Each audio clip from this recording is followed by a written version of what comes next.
Yesterday, on BBC Radio 4, Lord Carlisle was talking about how to prevent radicalization of young people. There is a link to the full segment in the description of this video, and I suggest you go listen to it. In this video, however, I am only going to be addressing one little bit. Lord Carlisle said, the government must sit down with the best brains. Those, for example, who create games for the internet, those who write programs for the internet, and they must try and produce the same methods to show that the good guys sometimes win. We're talking mostly about very bright young men and women, and I believe that they are persuadable, but one has to fight fire with the same sort of fire. He is of course referring to ISIS utilizing things like video games in their propaganda. First things first, I think this method of taking the tactics of ISIS and targeting unhappy young people with specialist propaganda may well work. It may well reduce the number of people being radicalized and going to join ISIS. If the government did decide to go for this, they may well come up with something very effective. After all, conflict is a great catalyst for development.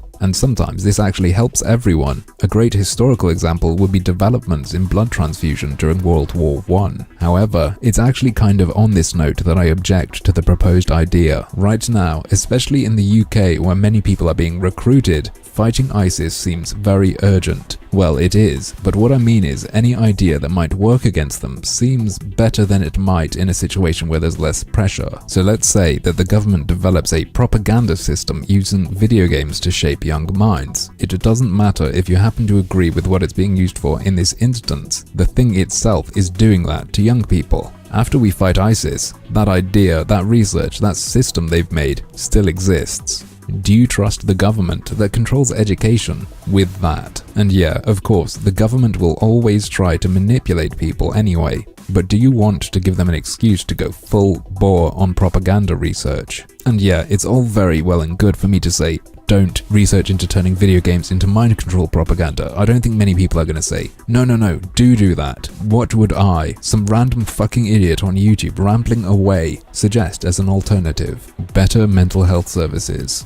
I honestly think that would stem radicalization. We know that ISIS targets people who are depressed. We also know that Britain's mental health care is severely lacking. Rather than fighting fire with fire, get rid of the fuel. Get rid of what is causing people to be drawn into the propaganda in the first place. Coming back to my example of blood transfusion and World War I think we could use this conflict to catalyze the advancement of something that will help in the conflict and then continue to help the public afterwards. Maybe I'm being unrealistic, but I'd just rather the government went down that path than the path that leaves them in control of what would be a new kind of advanced propaganda. But, as usual, that's just another one of my harmful opinions.